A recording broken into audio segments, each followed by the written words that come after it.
Assalamualaikum warahmatullahi wabarakatuh. Perkenalkan, nama saya Malinda Komar, NIM 20040704149 dari kelas 2020B. Di sini saya akan menjelaskan tentang keseimbangan sosial.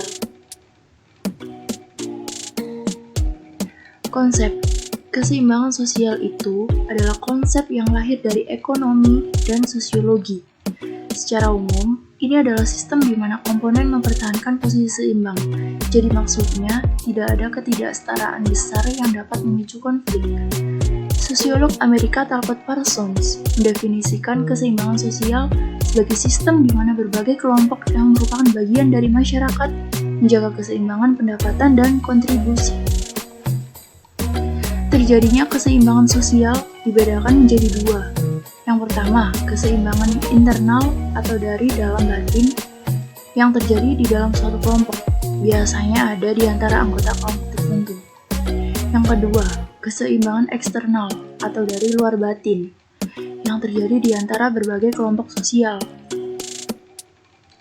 Dalam setiap kelompok, keseimbangan dibentuk antara dua kecenderungan.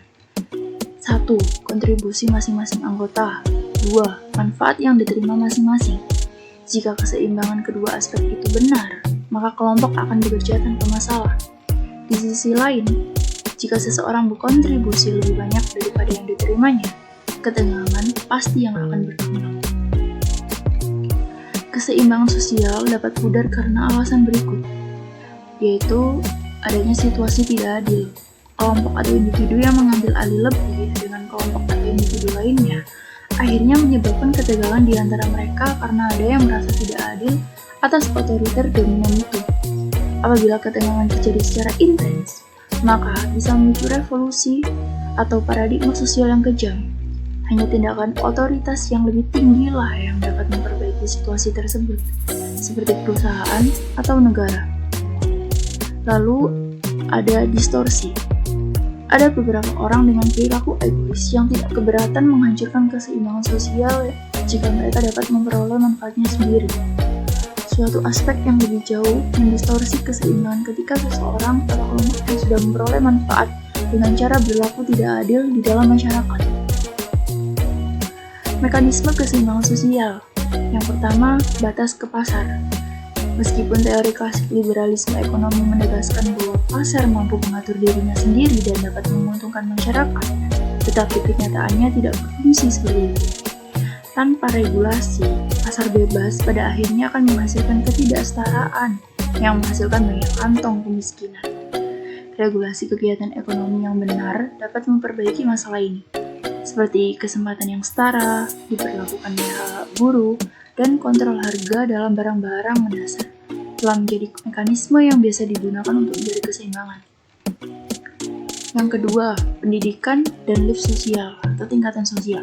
Dalam masyarakat, dengan kelas ekonomi yang beragam, keberadaan yang disebut lift sosial memberikan manfaat besar demi menjaga keseimbangan. Konsep ini mengacu pada perubahan yang lebih baik dari sebelumnya. Jadi misalnya, seperti ada seseorang dari kelas bawah memiliki pilihan untuk bisa menjadi pengacara atau dokter. Mekanisme tradisional yang memastikan lift sosial bisa terjadi adalah pendidikan. Dengan demikian, negara harus bertanggung jawab atas sistem pendidikan dan memastikan bahwa semua anak memiliki akses ini. Bukan hanya mereka yang dari keluarga terpencil saja. Untuk melengkapi sistem, maka program beasiswa telah dibentuk sehingga siapapun yang memenuhi persyaratan memiliki pilihan untuk menempuh pendidikan sampai tingkat universitas. 3.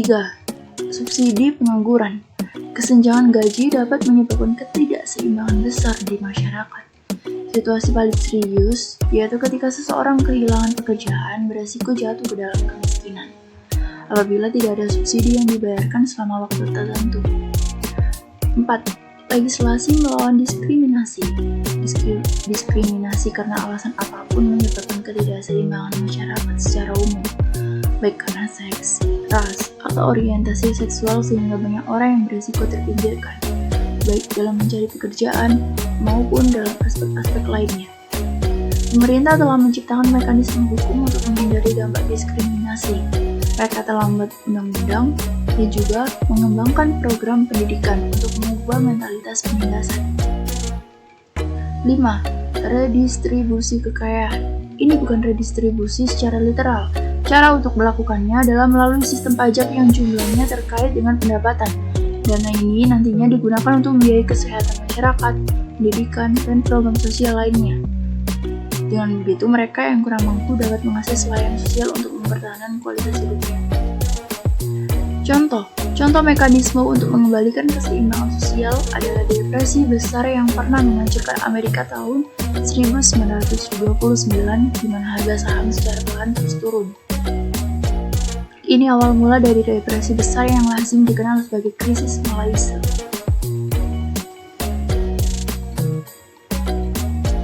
Sekian dari saya. Terima kasih. Wassalamualaikum warahmatullahi wabarakatuh.